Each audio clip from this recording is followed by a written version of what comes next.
하나님 말씀 보십니다. 하나님 말씀은 누가복음 10장 34절, 35절 말씀을 보십니다. 신약성서 111면에 기록되어 있는 누가복음 10장 34절, 35절 말씀을 다 같이 함께 한 목소리로 보십니다. 가까이 가서 기름과 포도주를 그 상처에 붓고 싸매고 자기 짐승에 태워 주막으로 데리고 가서 돌보아 주고 이튿날에 대라는 돌을 내어 주막 주인에게 주며 가로되 이 사람을 돌보아 주라.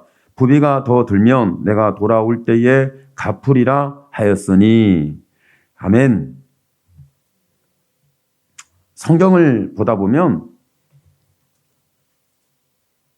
빨리 이해하는 부분도 있지만 또 이해가 되지 않는 부분도 있습니다. 그런데 사람이 강도를 만난다. 여러분, 강도를 만난다고 한번 생각해 보셨나요? 강도를 만난 것하고 내가 직접적 강도로부터 피해를 입는 이런 상황 속에 있을 때 과연 사람들은 어떨까? 평탄하게 받아들일 수 있을까? 아니면 그 일에 대해 폭풍처럼 일어나는 인생의 고난 앞에 넘어질까?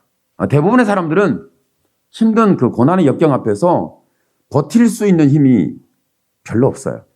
견딜 수 있는 힘이 별로 없어요. 중심을 잡는다는 게 참 어려워요. 그러다 보면 상처를 받고, 그러다 보면 원망하고, 그러다 보면 절망하고, 그러다 보면 포기해요. 여기까지인가 보다. 내 힘의 한계네. 안 되겠다. 그래. 항상 내 인생이 그렇지 뭐. 내 삶이 그렇지 뭐. 지금까지 살아보니까 그렇더라고. 뭐 예수 믿어도 되는 것도 없는 것 같고. 믿는다고 하나님이 나를 지켜주는 것 같아? 이런 자꾸 어려운 상황으로 우리가 빠져들어가요. 근데 오늘 말씀 속에 보면은 예수님이 율법사가 와서 예수님께 말씀하기를 예수님 어떻게 해야 내가 영생을 얻죠? 영생을 얻는 걸 물었단 말이에요. 그러니까 예수님이 영생을 얻는 것에 대하여 너는 어떻게 생각하느냐 했을 때 이 율법사가 정확한 대답을 갖고 있어요. 정확한 답을 갖고 있는 거예요. 하나님을 사랑하고 이웃을 사랑하는 겁니다.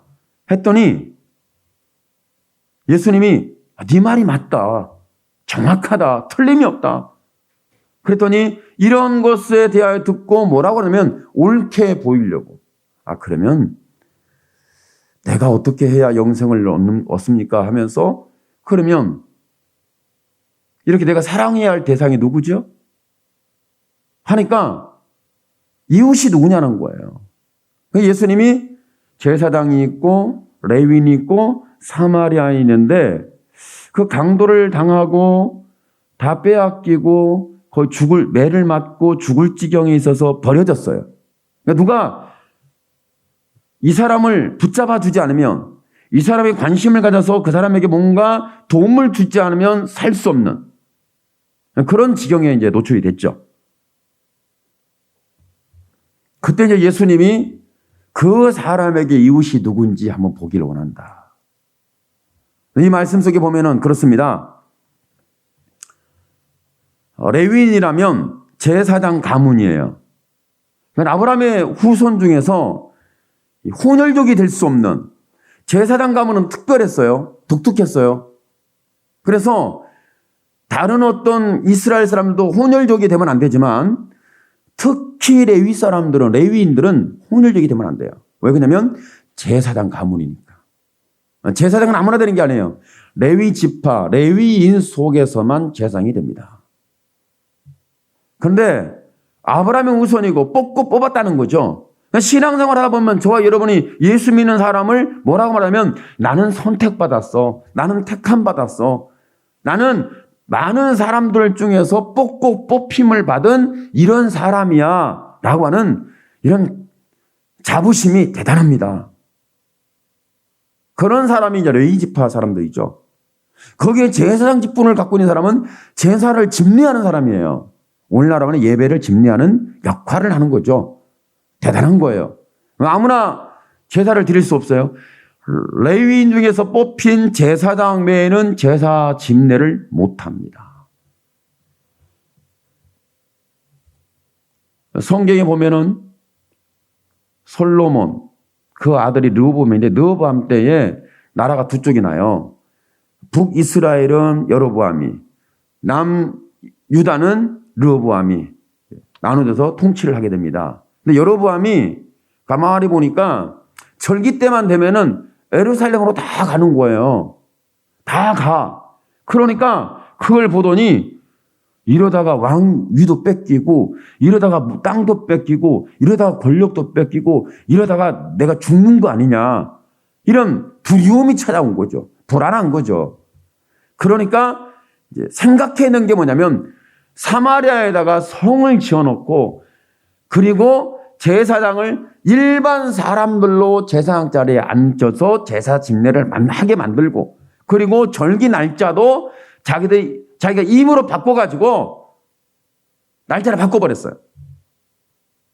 이런 상황이 있을 때 그러니까 북이스라엘은 여로보암이 통치를 했을 때 이렇게 하나님을 섬기는 사마리아 성이 있다. 그때부터 시작된 거예요.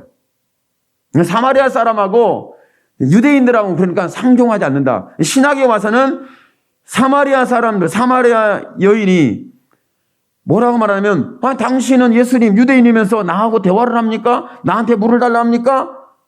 네가 내가 누군 줄 알았으면 물을 네가 나에게 달라고 했을 것이다. 뭐 이렇게 말씀을 하죠. 그러니까 여러분 오늘 예수 믿는 사람이 세상에 저 사람이 어렵대, 저 사람이 힘들대, 저 사람이 지쳤대, 저 사람이 상처받았대, 저 사람이 고통당한대, 사람들도 왕따 당했대. 아이고 불쌍해라. 내가 손 내밀어 줘야지. 내가 찾아봐 줘야지. 내가 밥 한 끼로 사야지. 내가 커피 한 잔이라도 사줘야지. 이런 마음을 갖는 것이 돌아보는 거다. 이런 일반적으로는 생각을 하죠. 그런데 신앙생활 하다 보면 정말 여러분이 나도 힘든데 내도 신앙생활 하기가 힘들고 내 인생 살기도 힘들고 내 삶을 살아내기도 어려운데 남을 도와주고 남에게 배려하고 남을 섬긴다는 거 이게 가능할까요? 그럼 이 세상에서 저 사람이 너무 잘 섬기고 너무 배려가 좋고 저 사람은 대단한 사람이야 했더니 세상의 사람들이 저 사람 존중해 줘야겠다. 저 사람을 대접해 줘야겠다. 저 사람을 존경해야 되겠다. 이렇게 살아가는 세상이 아니라 지금은 잘 섬기고 잘 배려하고 뭔가 돌아보면 세상 사람들이 뭐라는 줄 아세요? 저 바보라고 여겨요. 지금 세상이 그래요. 여러분이 다른 사람들을 힘들고 어렵고 아픈 사람들을 돌봐주고 옆에 있어주고 지지해주고 그 사람을 치료받고 힘을 얻도록 도와주는데 그 사람이 아니면 그 주변에 있는 사람들이 저 사람 예수 믿는 사람 역시 예수 믿는 사람 달라. 이렇게 보는 게 아니라 여러분 뭐라 하면서 아이고 바보예요. 바보. 여러분 남을 도와준다는 건 바보예요. 남에게 내가 배려한다는 건 바보예요. 예수 믿는 사람들이 바보 취급을 받아요. 진짜 예수 믿는 사람은요 바보예요. 근데 예수님도 그랬거든. 예수님도 예수 믿는 제자들도 사도들도 그랬어요. 바보 취급받았어요.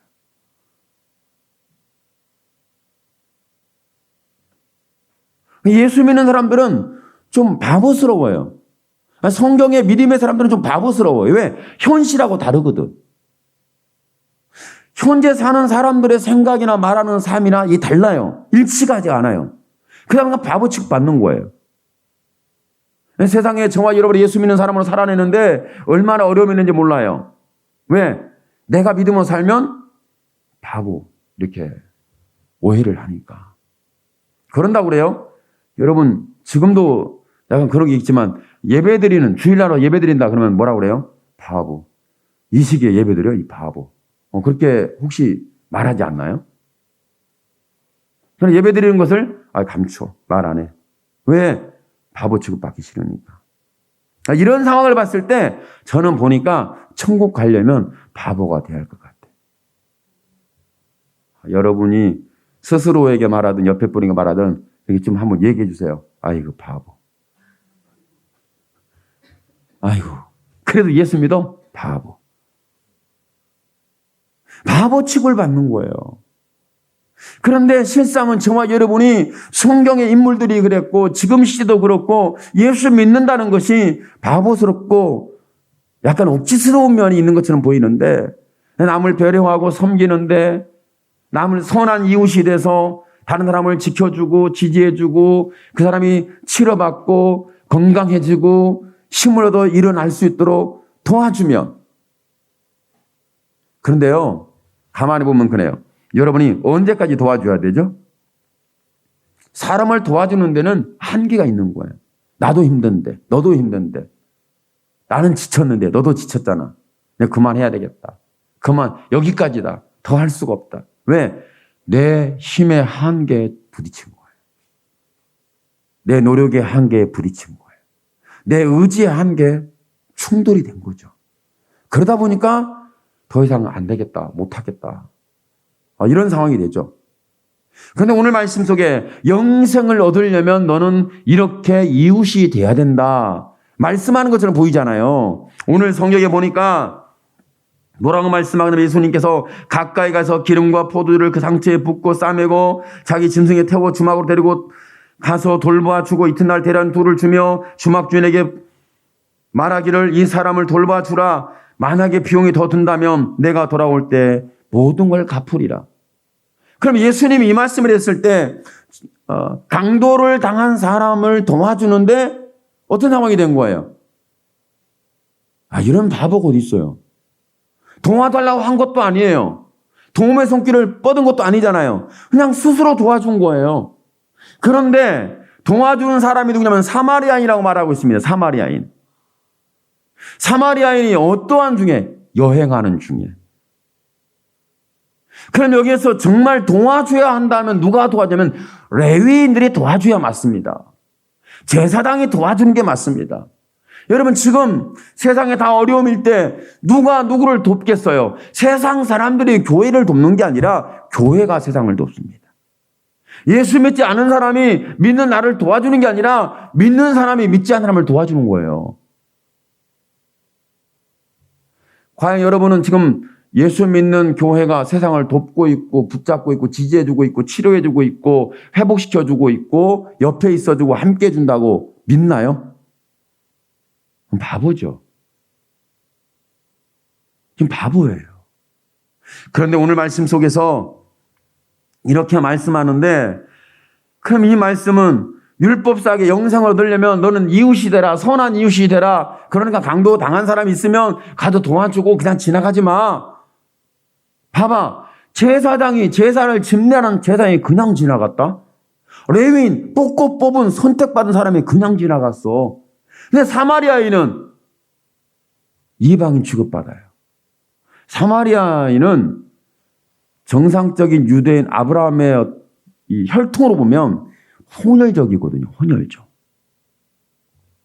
그러니까 사마리아인이 강도 만난 사람을 도와준다? 상상할 수가 없는 거예요.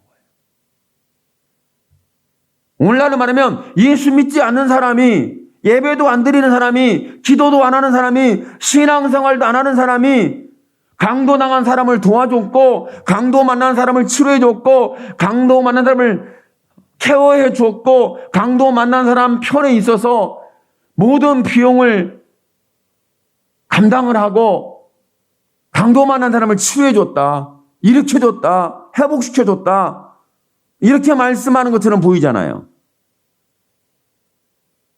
여기서 저와 여러분이 예수님이 이 말씀을 하는 것은 강도 만난 사람이 누구인가도 알려주고 그 강도 만난 사람의 이웃도 알게 해주는 거예요. 여기에서 우리가 놓쳐서는 안 될 부분이 있습니다. 율법사는 말씀을 정확히 알았어요. 하나님을 사랑하고 이웃을 사랑하는 거, 그리고 이렇게 행하며 사는 것이, 그렇게 사는 것이 믿음이라고 말했어요. 옳게 보이려고 예수님께 말하기를 내 이웃이 누굽니까? 이렇게 물을 정도로. 그러니까 율법사는 예수님의 말씀을 듣고 뭐라고 말씀하냐면 영생을 얻는 길이 그렇게 하면 그래 살아야 된다. 그러면 알겠습니다. 그래 살아내겠습니다. 뭐 이렇게 순종하는 마음을 가지고 따뜻한 마음을 가지고 친밀한 마음을 가지고 예수와 관계를 형성시켜야 하잖아요. 그런데 여기에서 이 사람들이 그런 게 있어요. 좀 잘난 체 한다고. 좀 잘난 체 한다. 좀 아는 체 한다. 뛰어난 체 한다. 뭔가 특별한 체 한다. 이런 어떤 상황. 이걸 지금 말씀해 주고 있는 거죠. 근데 예수님은 율법사에게 말씀하기를 지금 이웃이 필요한데 이웃은 강도당한 사람이 누군 줄 알고 그 강도당한 사람에게 필요한 이웃을 말하는 거예요. 그러면 예수님께 영생을 얻는데 영생을 얻지 못하고 있고 영생 얻는 길에 대해서 잘 모르고 있고 영생 얻는 것을 이론적으로 교리적으로는 알고 있는데 영생을 얻는 것에 대해서는 잘 모르겠다는 거죠. 천국 가는 걸 잘 모르는 거예요. 이것을 지금 묻고 있는 거죠. 그러니까 예수님께서 지금 율법사에게 하는 말은 지금 봐라. 율법사인 너가 어떤 상태에 있냐면 강도를 당했다는 거예요. 분명히 성경을 알고 있어요. 분명히 교리를 알고 있어요. 분명히 하나님을 사랑하고 이웃 사랑을 다 알고 있어요. 그런데 영생을 얻으려면 너는 강도 만난 자의 이웃이 돼야 되는데 너는 지금 강도를 만났다고 알려주고 있는 거죠. 그리고 강도 만난 그에게 뭐냐면 이웃이 필요하다는 거예요. 그러니까 너를 치료해주고 너를 지지해주고 시한부 인생이 너를 영원한 하나님의 나라 영원한 생명으로 살 수 있는 천국 가는 사람으로 이끌어줄 너의 이웃이 누구냐를 알려주는 거죠. 이 말씀을 통해 본다면 그런 거예요. 예수님이 발을 씻어줬어요. 제자들을 다 모아놓고 이제 오늘에는 다 너네 발을 씻어야 되겠다 해서 발을 씻어주려고 일명 세독식을 합니다. 세독식을 해요.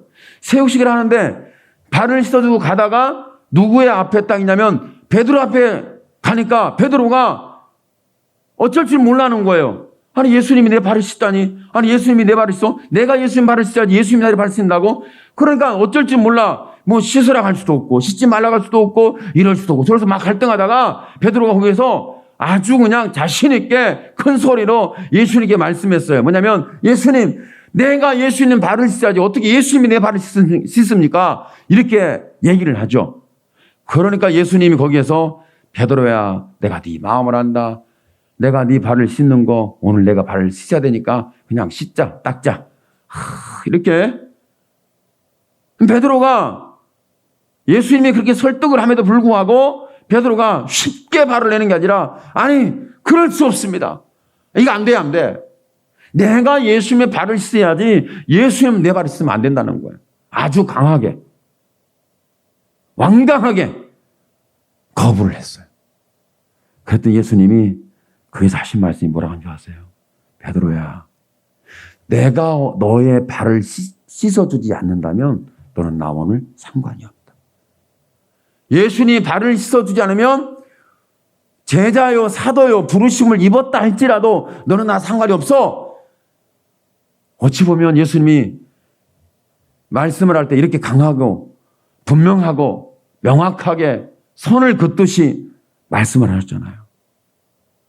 이 말씀을 들었던 베드로가 그 말씀을 듣고는 얼마나 충격을 받았는지 예수님 내 발뿐이 아니라 내 온 몸을 머리에서 발까지 씻겨 주시옵소서. 그렇게 말하니까 예수님이 아니다. 온 목욕을 한 사람은 발만 씻으면 된다. 발을 씻어준다고 그러죠. 여기에서 우리가 이해할 부분이 있습니다. 예수님이 발을 씻어주지 아니한다면 상관이 없다는 거예요. 예수님이 내가 너의 메시아가 되고 구원자가 되고 너의 하나님이 되지 않으면 내가 하는 일에 순종하고 받아들이지 않으면 너는 나와 상관이 없다고 말씀하고 있는 거죠. 그럼 여기에서 말씀하는 부분 속에서 베드로의 쇠독식을 하는 발을 씻어주는 사건하고 오늘 강도를 당한 사람의 이웃을 케어해 주는 거하고 어떤 상반된 내용이 있냐는 거죠. 예수님이 말씀한 거예요. 율법사가 천국을 가는데, 아버지 앞에 가는데 영원한 생명을 얻는데, 예수님이 씻겨주지 않으면, 예수님이 돌아봐 주지 않으면, 예수님이 살려주지 않으면, 예수님이 죄를 씻겨주고 그 죽음에서 건져주지 않으면 율법사인 너는 구원을 받을 수 없다는 거예요. 이걸 정확하게 말씀하고, 오늘 저와 여러분이 예수님 앞에 당당하게 말할지 모릅니다. 예수님 앞에 우리는 당당하게 말할지도 몰라요. 근데 예수님 말씀합니다. 뭐라고 말씀하는 거예요? 내가 율법사인 너에게 말하는데 내가 네 이웃이 되지 않으면 너는 나와 상관이 없다는 거예요. 오늘 저와 여러분이 주님 말씀합니다. 내가 십자가에 피 흘린 이 피를 너의 심령과 양심과 인생과 영혼과 너의 지금부터 끝까지 모든 것에 너에게 이 사랑을 쏟아부어 주지 않는다면 너는 하나님과 상관이 없다는 거예요. 이걸 말씀해 주는 거죠. 오늘 저와 여러분은 그렇습니다. 무슨 소리 하는 겁니까? 내가 도와줘야죠. 무슨 소리 하는 겁니까? 내가 섬겨야죠. 무슨 소리 하는 겁니까? 내가 심어야죠. 무슨 소리 하는 겁니까? 내가 해야죠. 자꾸 이렇게 내 행위나 내가 해야 할 일, 내가 행동해야 할 부분, 내가 받은 사명, 내가 받은 직분, 내가 감당해야 되는 영역, 이런 걸 자꾸 얘기를 해요. 이것을 감당해서 내 행위가 선하고 내 행위를 통해 다른 사람이 유익을 받고 도움을 받고 칭찬을 받고 배려를 받으면 내가 선한 이웃이 되어서 그를 살려내는 구원자가 될 수 있는, 이런 역할을 내 내가 하나님 앞에 갈 수 있는 이웃이 되어야 한다는 거죠. 근데 오늘 성경은 율법사에게 하는 말이 그거예요. 율법사인 너가 지금 영생에 가는 길을 잘 모르고 이웃이 누군지도 모르고 옳게 보이려고 잘난 척하고 자기 믿음이 좋은 척하고 기도를 많이 한 척하고 자기가 대단한 척하고 잘난 척하고 신앙이 의로운 척하고 신앙이 선한 척하고 신앙이 뭔가 남다르게 뭔가 앞서 있는 척한단 말이죠. 그때 주님이 하신 말씀이 들려있는 음성이 뭐냐면 내가 그와 같은 너를 내가 치료해 주러 왔고 너의 죄를 해결하러 왔고 너를 그 죽음에서 건지러 왔고 너 버림받은 너를 내가 찾아왔지 않냐 라고 율법사에게 말하는데 율법사는 이 부분을 과연 예수님이 자신의 이웃으로 받아들일 수 있냐는 거죠. 마치 베드로가 예수님이 발을 씻으면 상관이 없다고 말한 것처럼 내가 네 이웃이 되지 않으면 너는 나와 상관이 없다. 오늘 저와 여러분이 예수님이 저와 여러분을 그렇게 시한부 인생처럼 죽음에 넘어가 있고 죄의 책감에 잡혀 있고 정죄와 비판 속에 우리는 결박되어 있어요. 그리고 하나님이 나를 버린 것 같아. 하나님 나에 관심 없는 것 같은 버림받은 인생처럼 보여요. 방치된 인생처럼 보여요. 이런 상황 속에 예수님 말씀하는 뭐냐면 내가 너를 살려내고 너를 치료해내고 너를 지켜주고 내가 너와 동행하고 끝까지 너를 보여주는 너의 하나님인 것을 알게 하시려는 의도가 분명히 있다는 거예요. 마치 저와 여러분이 어떤 것을 행해야 할지 사랑은 행하는 거야. 사랑은 많이 들어주고 말 많이 하고 대화도 많이 하는 거지. 이렇게 사랑해야 돼. 사랑은 이웃을 아는 거야. 사랑은 어떤 관계를 아는 거야. 뭐 여러 가지 얘기를 할 수 있겠죠.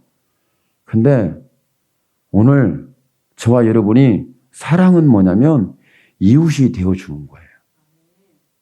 내가 누구의 이웃이 되고 내가 누구에게 도움을 주고 내가 누구에게 배려를 하고 내가 누구에게 베풀고 내가 누구에게 뭔 어떤 역할을 하는 이런 부분을 내가 그렇게 사랑을 해야 내가 이 사랑을 통해서 이 결과를 통해서 이 열매를 통해서 아버지 앞에 갈 수 있는 거 아니겠는가 라고 우리는 신앙적 오해를 하고 있어요. 그렇지 않습니다. 우리는 강도를 만났어요. 강도를 당한 거예요. 여러분의 마음은 그렇게 꽉 찼습니까? 여러분의 마음은 그렇게 힘을 얻었습니까? 여러분은 지금 인생이 순탄한 대로가 있습니까? 여러분의 삶은 결과가 좋습니까? 열매가 척척척 들러붙습니까? 어떻습니까?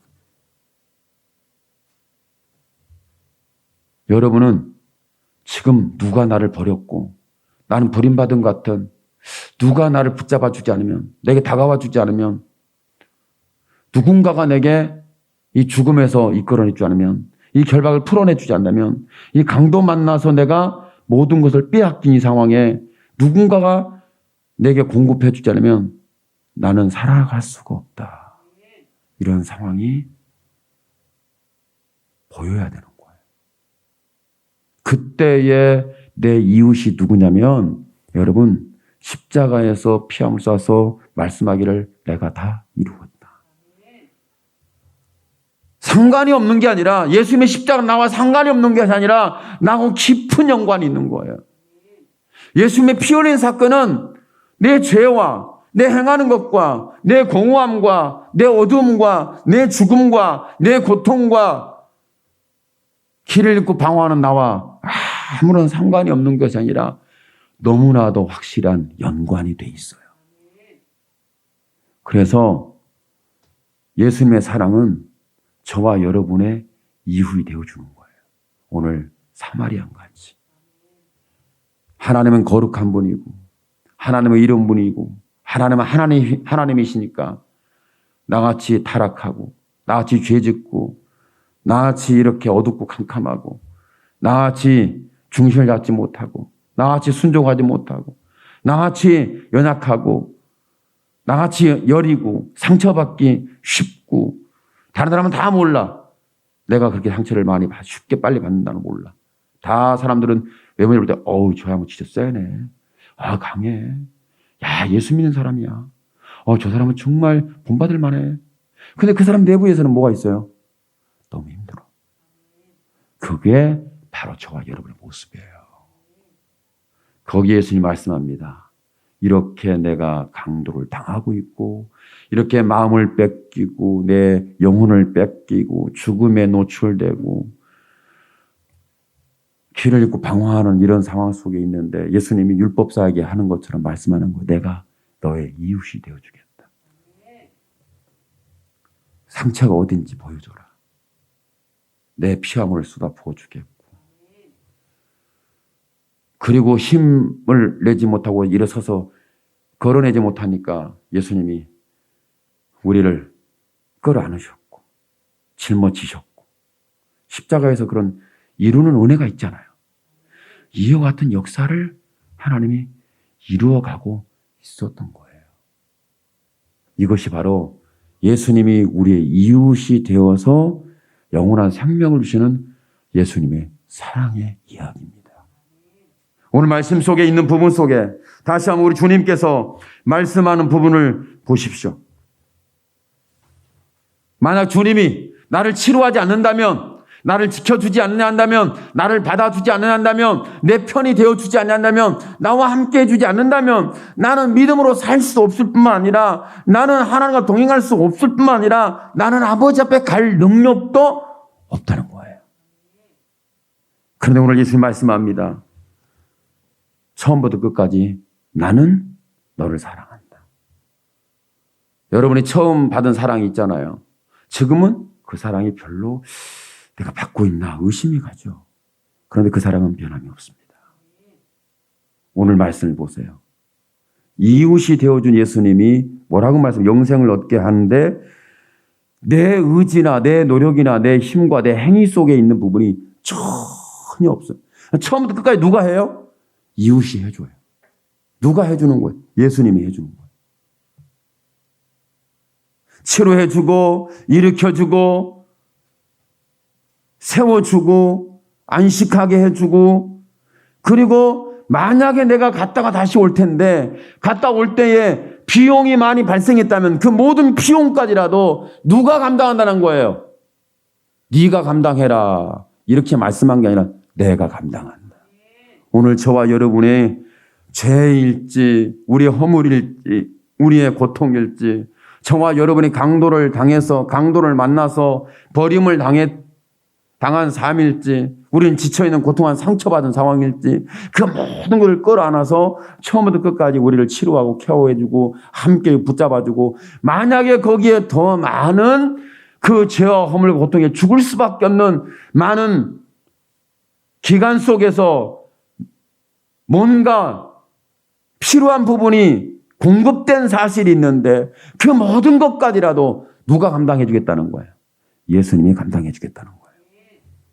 오늘 저와 여러분에게 이 사랑을 베풀어 주시는 그 예수 그들을 만나게 되기를 축복합니다. 저와 여러분이 내가 누구를 도와주고 내가 뭘 섬겨주고 배려해주고 내가 어떤 역할을 해야 되고 내가 어떤 행동을 해야 되고 내가 뭘 잘해야 되고 내가 선해야 되고 내가 이슈 돼야 되고 끊임없이 내가 하다가 우리는 강도를 만난 거예요. 내가 하다가 나는 지쳐있는 거예요. 내가 하다가 우리는 주저앉아 있는 거예요. 내가 하다가 저와 여러분은 죄 속에 빠져 있는 거예요. 내가 어떻게 하다가 우리는 이미 사망의 그늘에 앉아 있는 거죠. 그때 예수님 오셔서 하신 말씀이 뭐라고 말씀하냐면 내 십자가에 피 흘린 사랑이 너에게 흘러가지 않으면 너는 나와 상관이 없느니라.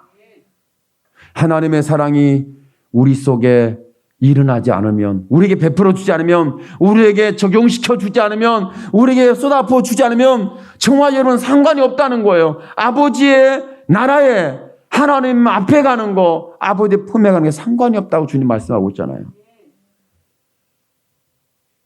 오늘 예수님이 저와 여러분의 선한 이웃이 되어서 이렇게 처음부터 끝까지 처음이 사랑이면 끝도 사랑이고 시작한 이가 하나님이시면 예수 그리스도라면 마지막 결과와 열매도 예수 그리스도가 책임을 지고 이 모든 것을 이루어 주시겠다고 말씀하는 선한 나의 이웃이 되어 나를 살려주고 나를 구원해서 아버지의 나라에 갈 수 있도록 길이 되어주신 그 예수 그리스도의 하나씩 은혜가 그분의 사랑이 오늘 저와 여러분이 받아야 되고 경험해야 될 선한 이웃 곧 예수님의 사랑으로 다시 한번 체감되기를 예수님의 이름으로 축원합니다. 아멘. 기도합니다. 주여 살아계신 하나님 영광을 주께 더 받아 주시옵소서. 하나님